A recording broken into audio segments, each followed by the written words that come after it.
I'm Samantha Lafflin. I'm the Regional Field Director with the Republican Party here in Wisconsin. I represent the Southwest of Wisconsin. And I am here with 3 energized young Republicans here in Greene County, and they're going to let us know how they got involved in politics at this age. Hi, I'm Joshua Peterson. I'm a student at the University of Wisconsin-Whitewater, and I'm happy to be here to talk about how I got in politics as well at a young age. Hi, I'm Tatiana Bavarez. I go to UW Eau Claire, and I am the chair of College Republicans up there, and I am also very excited to be here. Hello, I'm Adi. I will be an aerospace engineer. How well do you think your schools and your communities have accepted you in politics and with your civil engagements? So with my school, going to a public school at UW Whitewater, I'd say it's definitely more of a liberal school. As the politics side go, I've had a few teachers here and there talk about politics during class, and it's all been leaning towards the Democrat side. We had Palestine protesters throughout the year. So I'd say, yeah, definitely when they do get into the politics side, it's not the conservative or Republican side, it's definitely leaning towards the other side. So that's definitely been difficult being a student there, holding conservative ideals, but yeah, it's just something you have to deal with going to a public school. I also go to a public school. My school is the #1 LGBTQ school in the state, which I think says a lot about where they lean. And they advertise themselves as the most accepting school, which I think is kind of interesting to use that word accepting, but when it comes to my beliefs and my morals and what I believe, they don't accept that. And we've had our posters torn down, we've had people erase our chalk, we've had people just come up and yell at us when we try and have conversations with them. And even within my classes, I've tried to have conversations or bring statistics, and my teachers just kind of push it aside. And it's not very accepting in that sense. And it's really unfortunate, but I will say there are some really good people on staff who have been willing to work with us hosting events, and we've been able to have more conversations, but the culture itself is very difficult. Well, I haven't gone to college quite yet, but as a recent graduate of a public high school, I think I can speak to that. As a graduate of New Glarus High School, I can say that they do a great job in educating us about political engagement and about how the political system works as a whole. It was a little left-leaning in class, but overall I would say it doesn't have a significant, like, it's not detrimental to our learning.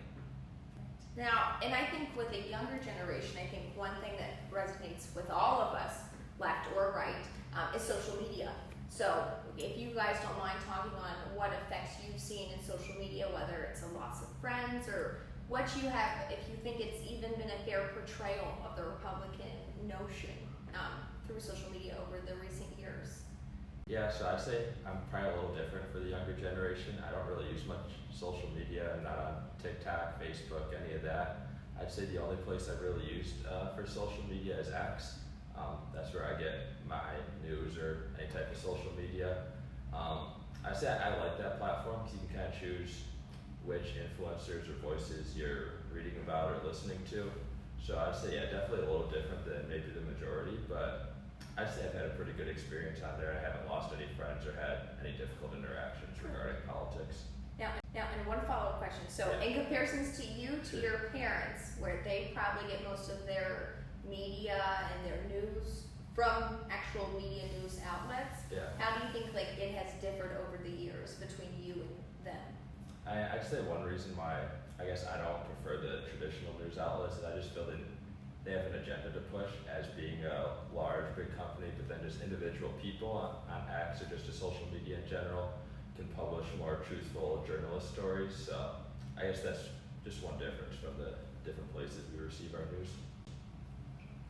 Yeah, I think for me, I help run my club's Instagram account, and so I've had a lot of experience with how a political Instagram account has issues with the political system and Instagram and Facebook Meta themselves.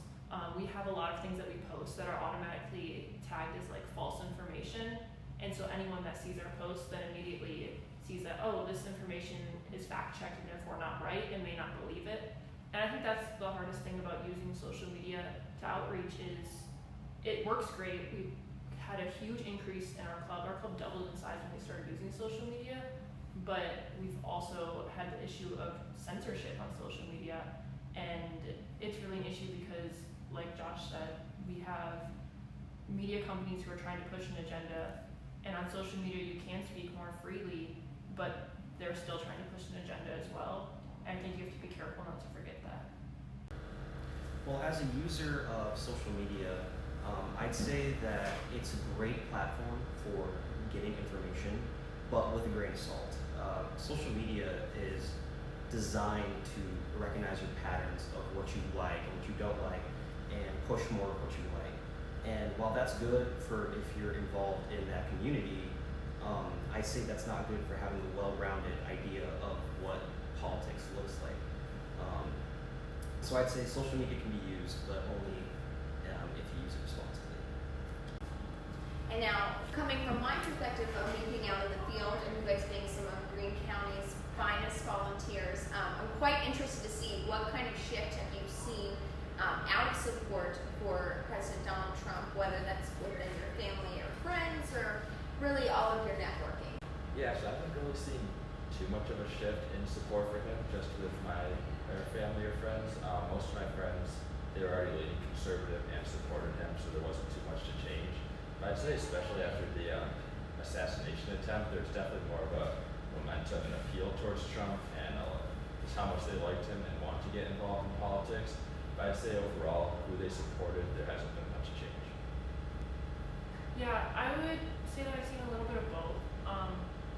I've had a lot of people after the assassination attempt who seem really on fire to get out the vote and to help the cause.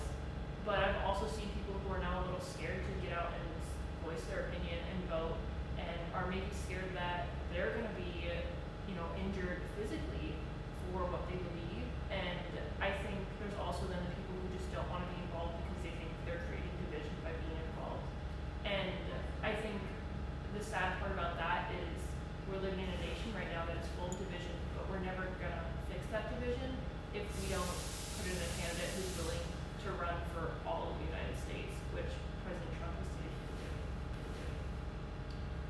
For me, my family, my friends, I'd say I have a little bit more. I have conservative and liberal friends and family, and what I've seen is that the liberal side, a lot of them are actually deciding to change to voting for President Donald Trump. And I think it's kind of funny because in 2020, a lot of those same people were going to vote for Biden because they didn't like Trump, and now they're voting for Trump because they don't like Biden. I think that's great that they're voting for Trump, but I also think it's important to have an idea of what he's running for and if they identify with that. And so I think as long as they have a good idea of that, I'm fully in support of them doing that. And now, in conclusion, with all of you guys with different backgrounds, I'm interested into knowing what you think would be the best way for the younger generation to have a meaningful impact going into November. So I think the biggest thing is teaching people that they are impacted by politics, and it matters that they vote for themselves. And I think that you can point this out just by looking at the economy. When I first started driving, President Trump was in office and gas was very cheap. And now that I'm a college student, not only am I paying college tuition, but I'm paying for gas.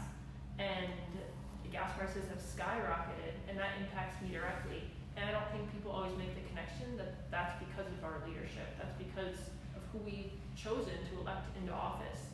And we can reverse that by choosing to elect the person who had lower gas prices, lower grocery bills, lower rent, all these things that do impact students, and we can just educate them to help them connect those dots and to see the difference in our economy between the two presidencies. And I think also it just takes a step of courage to get out there and say, it's okay that I'm a conservative, because people are very scared to say that, but just start with a small little sticker on your laptop, or just talk to your friends like, hey, what do you think about the election? And starting those little conversations can go a long way. Well, as a student who's about to enter the college field, I believe it's important to have clubs that engage us, right? Clubs that get involved in the community through, say, food drives or fundraisers, and that show that we're not just it's not all just politics, it's life. So that's one of the biggest things I'd say for getting us involved in the community.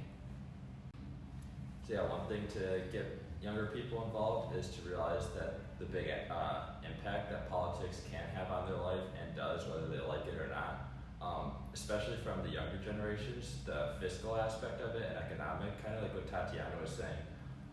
The cost of living since these past 4 years after Trump was not in office has risen exponentially, with college costs rising, tuition.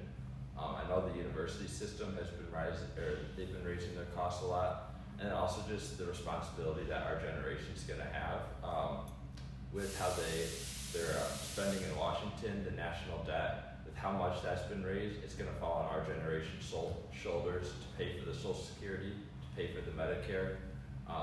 That's going to be a big impact on our generation, whether they realize it or not. So getting involved in politics and voting will definitely help to save the country.